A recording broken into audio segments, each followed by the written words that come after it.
各位朋友，大家好！再过几天呢，迪士尼的大片《木兰》就要上映了。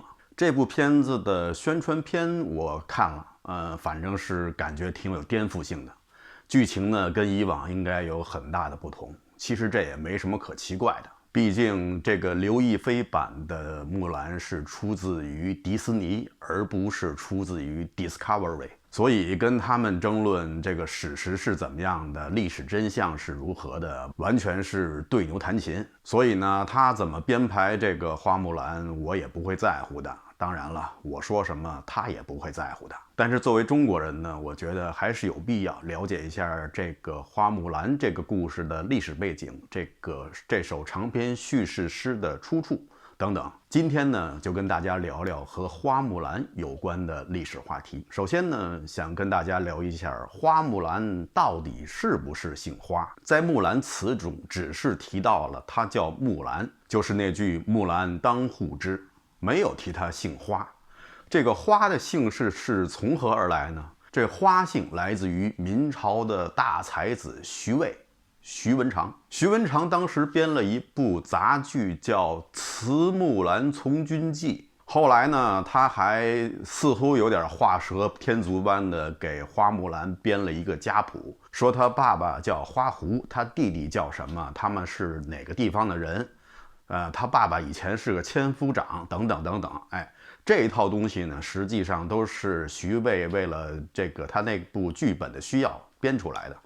完全没有任何的历史依据，但是后世呢，这个花姓呢也就由此传开了。可见文艺作品的影响力远远超过了历史文献。关于木兰的姓氏还有人考证说她姓韩，还有人说她姓魏，反正各种说法都有。幸亏没有韩国的史学家去参与考证，如果韩国的史学家参与进去的话，我相信花木兰一定是会姓朴，或者姓崔，或者姓金。不过好在呢，现在韩国的史学家们都很忙，可能没时间去考证木兰这么一个小人物。再来说说木兰从军的历史背景，在《木兰辞》中曾经提到了可汗大点兵，而后面呢又有一句叫“归来见天子，天子坐明堂”，这就很奇怪，在这首《木兰辞》中出现了可汗和天子两个不同的对皇帝的称呼，这也为我们划定了木兰从军这件事情的历史背景，很有可能是在北魏时期。为什么呢？首先，木兰从军肯定说的是中原政权的事情。那么在中原政权中，能把皇帝称为可汗，又能称为天子的，只有北魏。因为大家知道北魏本身就是鲜卑族政权，他们以前呢就管自己的王叫可汗，后来取得中原政权以后又逐渐的汉化，所以皇帝也会称自己为天子。那么这次可汗大点兵的对手是谁呢？是去跟谁作战呢？这个呢在木兰辞中也有所交代，有这么一句叫“但辞爷娘去，暮至黑山头。不闻爷娘唤雨声，但闻燕山胡骑鸣啾啾。”燕山胡骑，既然说胡，指的肯定是北方的少数民族，也就是说当时作战的对手并不是南方的东晋也好，刘宋也好，而是来自于北方。而这时候北魏北方的敌人是谁呢？是柔然。朋友可能会说，北魏自身就是胡，他们是鲜卑人的政权，怎么还会称柔然为胡呢？其实大家如果了解一下北魏建国的历史，就不会觉得奇怪了。北魏建国的皇帝叫拓跋圭，他本人就是胡汉混血，而拓跋部的鲜卑一直认为自己是皇帝的后裔，而且他们自己还编了一部史书，从皇帝的幼子开始排，一直排到现在他们的皇帝，排得非常紧密。而且曾经有一度史学家并不把鲜卑人建立的北魏政权作为外族人建立的政权，而也归于正统的汉族人的政权，并不是说所有的鲜卑部落都有汉族的血统，只是拓跋部鲜卑，他们认为他们跟其他的鲜卑，比如说慕容鲜卑是明显不同的，他们认为慕容鲜卑就是白鲁，他们是胡人，而我是有汉族人的血统，而且他们一直以此为傲。这也就是北魏政权为什么鼓励汉化的原因。当然了，他们鼓励汉化呢，还有一个原因呢，是他们不想重蹈作为草原政权那种松散的联合，非常的不稳定。他们希望呢移植汉人的统治秩序，也是为了自己的江山永固考虑的。而柔然这个部落呢，是在鲜卑部大举进入中原以后，在北方的草原地区留下了一个巨大的权力真空。这个权力真空后来就被柔然人顶替下来了。柔然是东胡跟匈奴混合的这么一个部落。柔然在北魏期间呢，一直不断的骚扰北魏的边境。在北魏的前2位皇帝，就是拓跋圭、拓跋嗣，在这2个皇帝期间呢，一直采取的是这种守的策略，但是收效并不大。后来到了拓跋焘的时代，拓跋焘是以武力著称的。他当时对柔然采取的战略就是主动出击，很像当时汉武帝时期采取的策略，就是让卫青、霍去病深入草原腹地去作战，而不是固守在自己的边境线上。从木兰辞中啊，我们也可以看出木兰从军发生的历史背景具体是在哪个时期呢？具体就是在北魏第3个皇帝北魏太武帝拓跋焘时期。为什么呢？因为它其中有这么几句，一句是将军百战死，壮士10年归，还有一句是同行12年，不知木兰是女郎，就说明啊，木兰从军总共出去打了12年的仗。而根据历史记载啊，只有在拓跋焘时期，拓跋焘呢分成7路出击柔然，这场战争呢持续，总共持续了12年时间。而之前的拓跋圭也好，拓跋嗣也好，并没有和柔然发生过持续这么长时间的战争。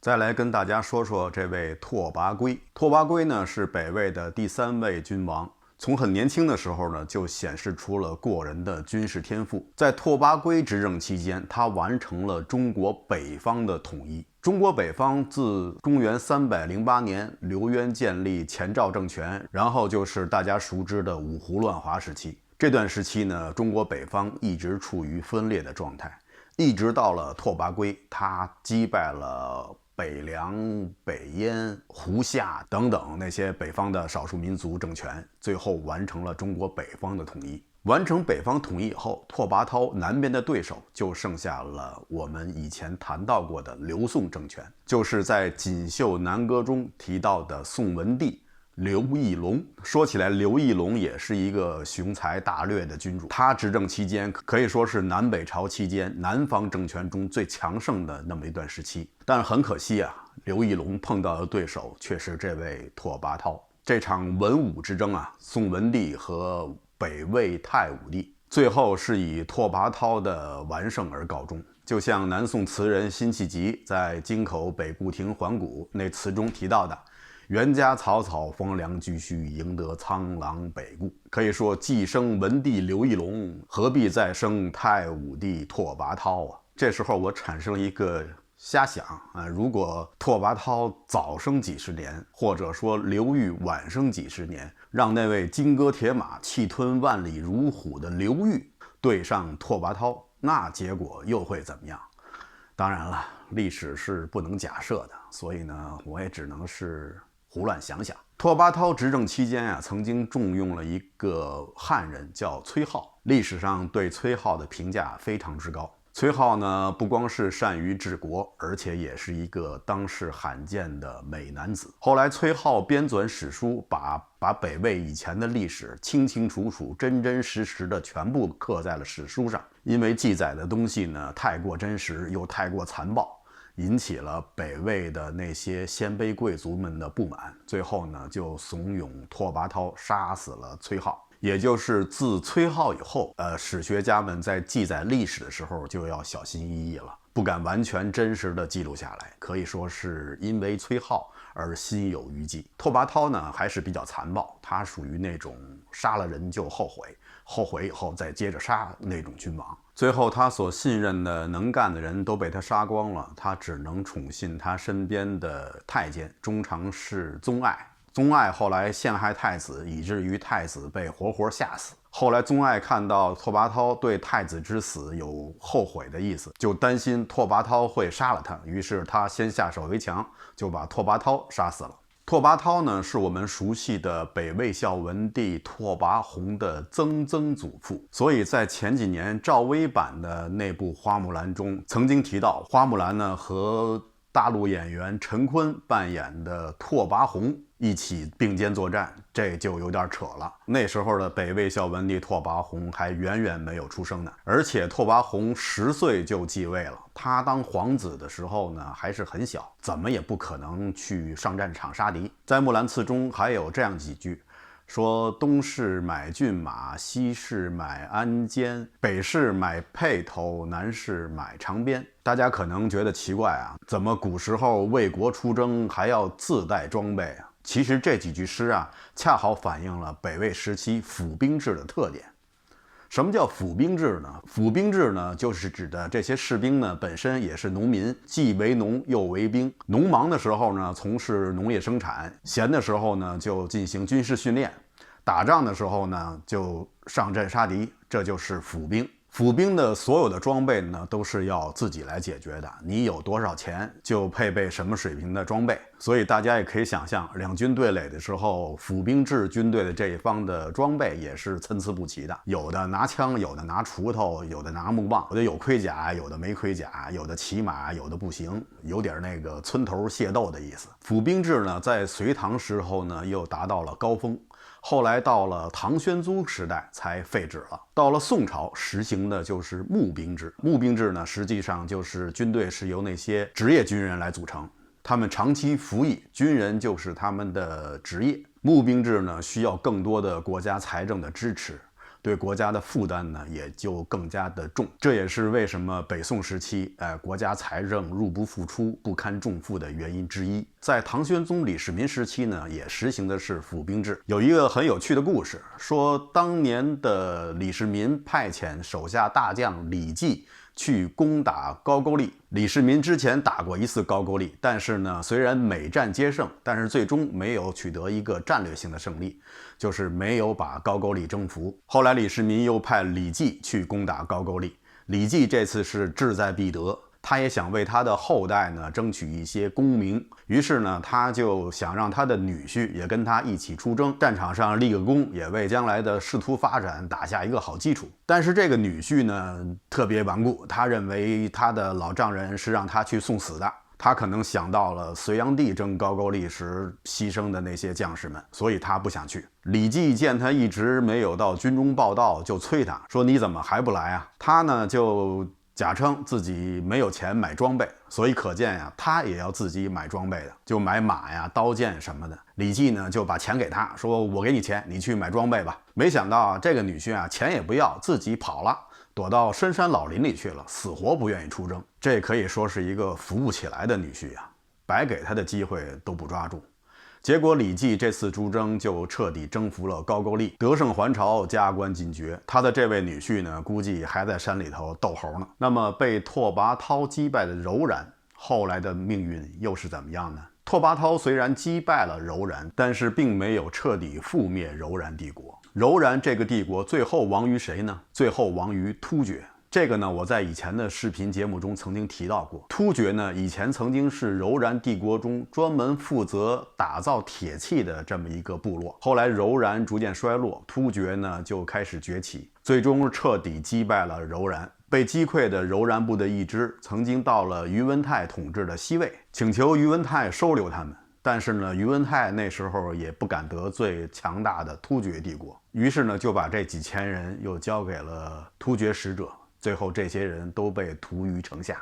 另外一支呢就向北逃，与漠河族和当地另外一些少数民族融合，最后形成了蒙古的市委部。而蒙古的市委部后来出了一位大英雄，就是铁木真，成吉思汗。成吉思汗的部族就是博尔金氏，在清朝的时候呢，管博尔金氏叫博尔济吉特氏。而博尔济吉特氏在清朝的时候又出了很多的皇后、皇妃，比如说我们大家都熟悉的孝庄皇太后。另外呢，顺便说一下，蒙古人呢没有什么姓，他们只是说名。蒙古人传统上对姓就不是很重视，一般的名字呢就是父名加子名。在蒙古人民共和国，在1920年的时候呢是废除了姓的，就是没有姓。到后来呢，因为没有姓只有名，所以呢重名的就特别多。好像一直到了1990几年的时候，又颁布一个法令呢，要求国民呢要有一个姓，所以呢就起了很多古代的名人呐、名山大川呐作为他们的姓氏。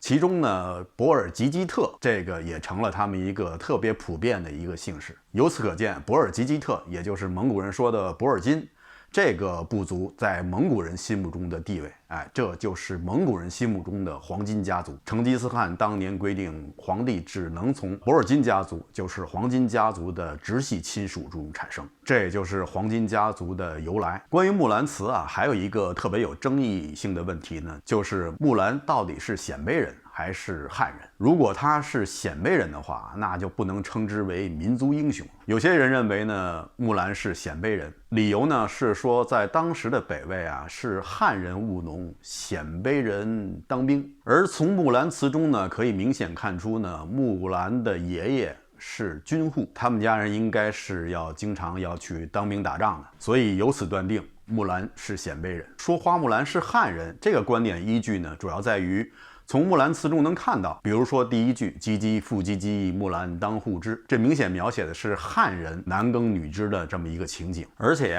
从词中反映的花木兰居住的地方据考证应该是在今天的河南商丘一带，因为只有这样，花木兰才能做到旦辞爹娘去，暮至黄河边。而河南商丘这个地方呢，在拓跋焘执政期间呢，还没有什么鲜卑人居住，还是汉人、中原人居住。所以由此推定呢，花木兰是汉人。还有一种观点呢，认为花木兰呢是高度汉化的鲜卑人，这等于是融合了二者的观点，取其中。我个人觉得呢，前两种观点呢都有漏洞。对于第一种观点，是不是所有的汉人都务农，所有的鲜卑人都从军呢？也很难说。毕竟在后世那些八柱国将军中有不少都是汉族，比如说李密的祖父李泌，李渊的父亲李虎，大将军中呢还有杨坚的父亲杨忠，这些都是汉族的将军。这些将军们也是从小兵一步一步干起的，所以说在拓跋焘时期有没有汉族的士兵，这点也很难说。而第二种观点认为，在河南商丘地区那时候不会有鲜卑人居住，这一点似乎也过于绝对了。毕竟在五胡乱华期间，各个民族都混战在一起，都成一锅粥了。而且从那个时候开始，各个民族混居的情况是非常普遍的，所以也很难保证当时的河南商丘地区只居住有汉人，没有其他少数民族。所以呢，我的结论呢就是没有结论，都很难说不管是鲜卑人还是汉人，都是中华大家族中的一员。花木兰呢，当时也是为了抵御外族对中原政权的入侵，保家卫国，所以说他是民族英雄也不为过。好的，以上呢就是针对花木兰这个话题跟大家随便聊几句也没有什么次序，算是漫谈性质吧。我也不知道我会不会去看这部电影。如果朋友们过几天有人去看了，欢迎大家在留言中说说这部迪士尼的花木兰又整出什么样的幺蛾子。好，以上就是本期节目的全部内容，谢谢大家收看，欢迎大家订阅点赞，咱们下期节目再见。